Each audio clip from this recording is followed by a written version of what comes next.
c'est très marrant. Pour revenir peut-être sur les tokenomics, vous, quand vous investissez, tu m'expliquais que tu investissais à la fois en equity, à la fois en token. D'un point de vue tokenomics, à quel point tu es critique sur ce qui se fait un petit peu dans le marché et est-ce qu'il y a des formes de tokenomics que toi t'aimes plus que d'autres et certaines sur lesquelles t'investirais pas du tout, concrètement? Ouais. Alors, déjà les tokenomics, c'est quelque chose de enfin, c'est quelque chose qui a pas beaucoup d'historique, et donc on a très peu de recul. Et donc définitivement les tokenomics, c'est quand même quelque chose qui est compliqué. Enfin, c'est compliqué de te dire aujourd'hui c'est quoi les tokenomics qui fonctionnent bien. Bon, moi aujourd'hui, j'en vois trois grandes catégories qui fonctionnent, enfin qui ont l'air de fonctionner un peu, quoi, ou qui font sens. La première, c'est tout ce qui est sécurité des L1, c'est enfin, Ethereum, quoi, de base, payer tes coûts de transaction. Enfin, ça fait complètement sens, ça marche. Je pense que Ethereum a une tokenomics qui fait un sens absolu. Je pense même que la tokenomics d'Ethereum est bien meilleure que la tokenomics de Bitcoin, par exemple. Parce que Parce que c'est déflationniste, c'est ça que tu veux dire? parce que c'est déflationniste, parce qu'il y a vraiment une utilisation de la blockchain avec enfin, c'est du pétrole, quoi. Ouais, C'est c'est le carburant, quoi. c'est le carburant, et si tu regardes les revenus quotidiens d'Ethereum, ils sont bien plus C'est importants. énorme. Enfin, les fees qui sont payés par Ethereum, enfin, qui sont payés par les gens qui utilisent Ethereum, sont bien plus importants que celles de Bitcoin. Alors que c'est Donc je pense que, moins capitalisé. alors que c'est moins capitalisé, que la market cap est plus basse. Donc je pense que Ethereum a une super tokenomics. Je pense que sur les L2, il commence à y avoir des réflexions sur ce sujet aussi qui sont pas mauvaises. Donc ça, sur ce niveau L1, L2, je pense qu'on arrive à quelque chose qui est pas mal, qui est assez mature. Ensuite, on a tout ce qui est DeFi. Et là, la DeFi, on voit des réflexions qui sont pas mauvaises. Moi, j'aime bien tu vois, le modèle AV, enfin, modèle cible, on va dire, AV ou GMX, c'est-à-dire des profils qui sont là pour assurer le risque de bad debt, quoi. Et ça, donc c'est une assumption du risque, mais une assumption enfin, quand tu mets tes AV en jeu dans le security module de AV, tu as un yield, mais en même temps, t'as un risque qui est de te faire slasher. Pareil pour Maker. Et voilà, je suis là pour faire le tampon au cas où le protocole, il y a un problème dans l'exécution du protocole et que j'ai de la bad dette. Donc ça, pour moi, c'est aussi une tokenomics qui est à peu près mature, qui est pas encore parfaite, mais qui est à peu près mature. Après, moi, il y a des tokenomics que j'ai très envie de voir fonctionner, mais qui aujourd'hui fonctionnent pas encore, quoi. C'est notamment tout ce qui est enfin, tout ce qui offre, enfin, tout ce qui est les DePIN, c'est les Decentralized Physical Infrastructure. C'est typiquement l'exemple de Helium, tu vois. Helium, j'adore l'idée d'Helium. Le fait que tu puisses avoir un réseau GSM wireless décentralisé où chacun peut avoir sa petite boîte que tu mets là sur le coin du bureau, et ça te fait une antenne GSM pour d'autres.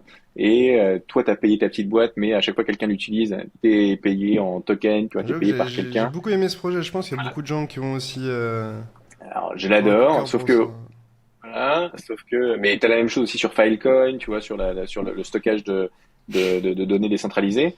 Le seul problème, c'est qu'aujourd'hui, ils sont tous sur des énormes différentiels entre les incentives qui sont envoyés. Enfin, Helium, c'est 300 000 balles de fees de gens qui utilisent le réseau pour passer des coups de fil, et qui payent donc, et 30 000, enfin l'année dernière, c'est 300 000 balles de fees et 30 millions de tokens distribués aux gens qui ont leur petite boîte pour faire ça. Donc il y a un gros différentiel entre les deux. Ça étant dit, tu vois, Uber, je crois que c'est le dernier trimestre, c'est la première fois qu'ils arrivent à l'équilibre. Ouais, mais Ça après, faisait c'est 10 aussi ans. parce qu'ils ont choisi de tout réinvestir aussi, non? Bah, non, c'est parce qu'ils donnaient, parce qu'ils vendaient moins cher le produit C'est pas que ce qu'ils qu'ils payaient dégageaient des les. profits et qu'ils réinvestissaient tout, non? Ça n'a rien à Non, voir. non, non, Ok, ok. c'est que leur marge brute était négative. Ok. Amazon, c'était le réinvestissement. Mais chez Uber, leur marge était négative. C'est-à-dire que le prix que toi tu payais était inférieur au prix qui était payé qui était payé à celui qui faisait la course et à toute l'infrastructure autour enfin, toute l'infrastructure pour récupérer des clients, pour gérer les clients, pour voilà, le G&A, quoi, ce qu'on appelle l'administratif. Donc c'est pas non plus déconnant pendant un moment, c'est juste que j'ai pas encore vu de Ouais, c'est projet aberrant. euh, d'a- d'a- c'est pas, je veux dire, pour l'instant, à ce niveau-là, ça paraît aberrant, mais en même temps, quand tu fais du venture, enfin, quand tu fais des startups, quoi, tu sais que très souvent, tes premiers clients, ils te rapportent beaucoup moins que ce que ça coûte. Et donc, il y en a qui payent peut-être, je sais pas, 10 euros par mois, mais toi, ça te coûte 300 euros par mois par client pour faire fonctionner le truc. Parce qu'il n'y a pas assez de clients, il n'y a pas assez de masse. Et donc, c'est possible que quelque chose comme Helium fonctionne un jour, et je l'espère. Et je pense que on y arrivera. Pareil pour Filecoin, je pense qu'on y arrivera. Juste pour l'instant, j'ai pas d'exemple, tu vois, qui fonctionne aujourd'hui. Mais encore une fois, ça fait que 5-6 ans quoi qu'on a Oui, vraiment les tokenomics. Hein. le problème aussi de ces projets-là, c'est que j'ai l'impression qu'il y a 90% des jetons qui sont pas encore émis, on en émet de manière constante et que dans un bear market, il y a juste pas assez de demande. Du coup, le prix se crache.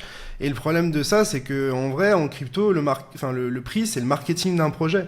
Et donc, si t'as un Ouais. mauvais, enfin, si t'as un prix qui s'apprécie pas, bah, je suis limite sûr, en tout cas, je suis limite convaincu que dans certains cas, c'est mieux de créer genre le même projet avec un autre branding et genre de nouveaux tokens, de nouvelles tokenomics, ou en tout cas, il y a des gens qui vont avoir tendance à le fork ou créer le truc et prendre leur part du gâteau et il suffit qu'ils aient une meilleure distribution des jetons, etc. pour que ça performe. En tout cas, c'est peut-être une Bah, thèse et c'est peut-être quelque chose qui arrive.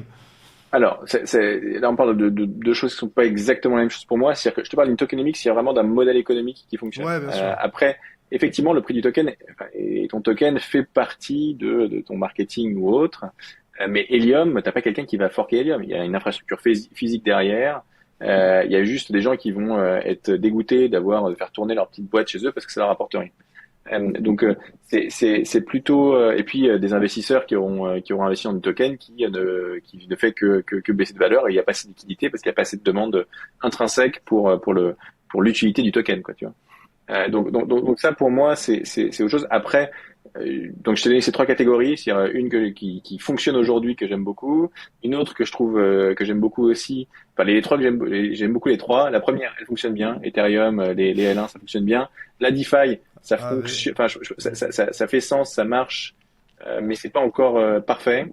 Et le troisième que j'aime beaucoup, mais pour l'instant j'ai pas d'exemple qui vraiment fonctionne. Et après t'as le quatrième qui est ceux qui ont oublié que le token c'était pas que du marketing. Ça, c'est aussi un des problèmes de beaucoup de projets. Et je vais pas donner de nom, mais c'est pas compliqué. Hein, 99% des projets, le token n'a aucune utilité.